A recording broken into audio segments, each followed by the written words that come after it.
May ipinatawag ng mga individual ang pulisya kaugnay sa pagkamatay ng isang ana at dalawang anak niya sa loob ng kanilang sasakyan sa Bulacan. Hindi rin po inaalis ng mga pulis ang posibilidad ng ina ang bumaril sa sarili at sa kanyang mga anak. Mga kapuso babala, sensitibo po ang inyong mapapanood.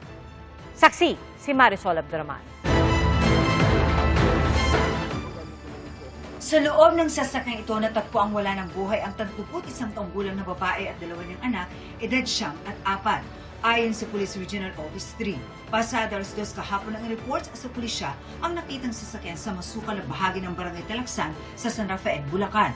Ang 3 biktima may tama ng bala. May gunshot wound sila, all of them, sa temple. Hinanap natin yung mga huling kausap, huling kasama niya. Base sa investigasyon, Miyerkules ng hapon, nagpunta ang mag-anak sa mga magulang ng babae sa Angat. Umalis sila roon bago mag-alas 5 ng hapon at bandang alas 5:30 ng hapon, hindi na sila makontak ng mga kaanak at kaibigan. Ayon sa Regional Director ng Pro 3, ang biktima ang may-ari ng sasakyan. Sa kanya rin nakapangalan ang lisensyadong baril na nakuha sa loob ng sasakyan. Nakuha rin doon ang 3 basyo ng bala.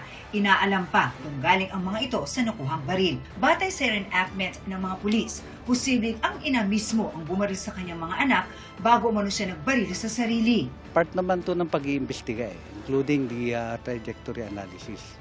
Kasi magiging important part of the evidence.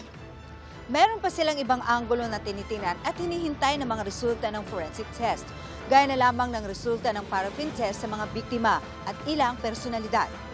Nakausap na rin daw nila ang ilang kakilala ng biktima. Normal naman na yung mga pwede nating tanungin, malalapit sa kanya, o kung may mga nakausap siya previously, natatanungin natin, imbitahan natin para to shed light kung nasaan sila ng mga time na yun. Meron siyang kalibin dati, pero hiwalay na sila. At kasama po ba siya sa inyong pinatawag? Yes. Hindi itinuturing na persons of interest ang mga nakausap ng pulisya. Tinitinan din ang estado ng pag-iisip ng biktima bago ang insidente. Ako si Marisol Abduraman, ang inyong saksi. Paalala po sa publiko, mahalaga ang mental health at sino mang may kakilala o siya mismo may pinagdaraanan at nangangailangan ng payo, suporta, makakausap o makakaramay kaugnay ng mental health. Maaari pong tawagan ang mga hotline na nakikita po sa inyong screen. Bukas po ang mga ito 24 oras at pwede rin magpabook na appointment para sa tele-mental health response o online psychosocial support sa pamamagitan ng video call.